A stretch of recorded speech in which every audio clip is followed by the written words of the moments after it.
En este video veremos cómo Cristo se puede analizar desde muchas formas diferentes, desde muchos aspectos diferentes, pero existen tres aspectos principales que nos pueden ilustrar sobre la vida de Cristo.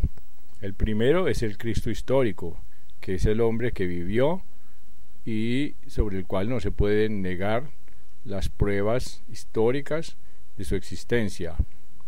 El segundo Cristo es el Cristo mítico, el mito solar aplicado a la vida de Cristo.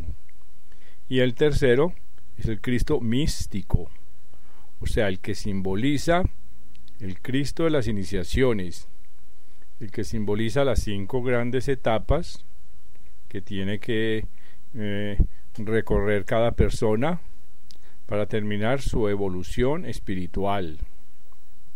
En este video veremos cómo el gran secreto del Cristo místico está encerrado o se encuentra dentro del mito solar cristiano, o sea, dentro del mito del Cristo Sol. Así que analizaremos el nacimiento y la vida de Jesucristo, así como su muerte y resurrección, con relación a la vida del Sol y al símbolo solar como símbolo espiritual. Las ideas que vamos a presentar en este video, de forma muy resumida, se encuentran presentes en el libro denominado Cristianismo Esotérico, que es un libro teosófico de la autora Anna Besant. Se escribe Annie con doble N, Besant. Como todo el mundo sabe, la señora Besant fue directora de la Sociedad Teosófica durante más de 30 años. Escribió muchísimos libros explicando lo que dijo la fundadora de la Sociedad Teosófica, que es Elena Blavatsky. Los libros muy recomendables para todos los buscadores de la verdad.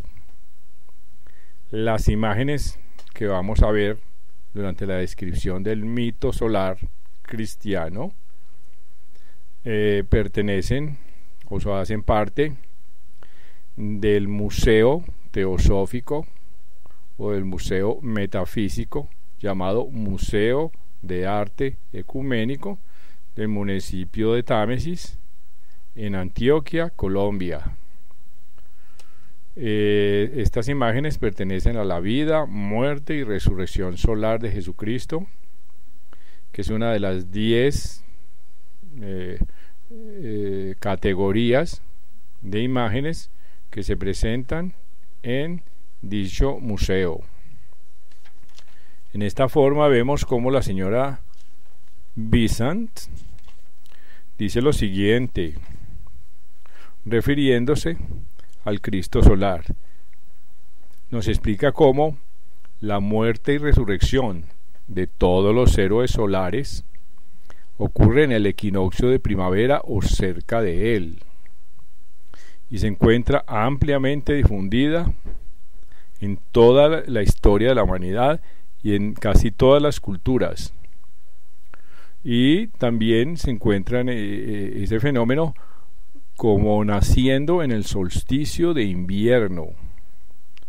Vemos así como en el invierno o en tal época moría Osiris a manos de Tifón, y se le figuraba, se le presentaba en un círculo del horizonte con los brazos extendidos, solo que como si estuviese crucificado.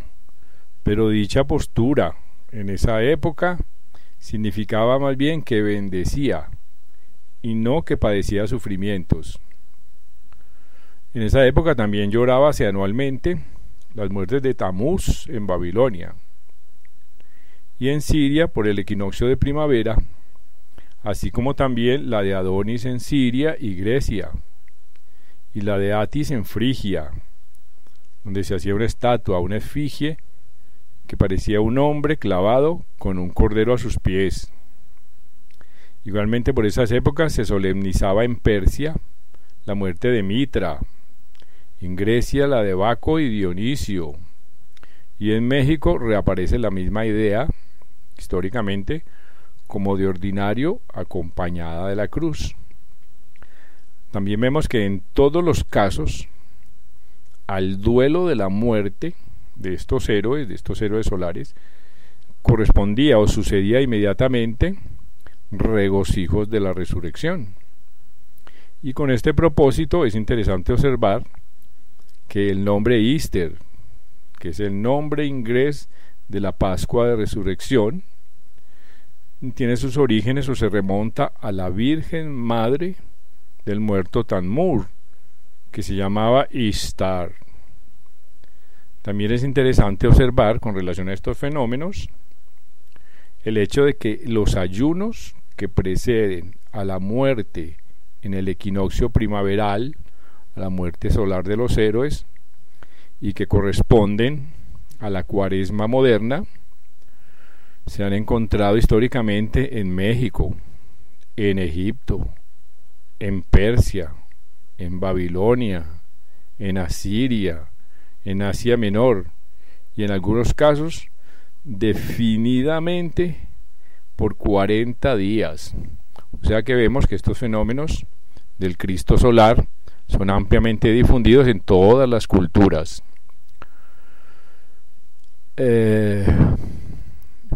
Vamos a seguir analizando entonces que en los pseudomisterios se ponía en dramas o en comedias la historia de un dios sol, y en los antiguos misterios del iniciado constituía su vida con ella.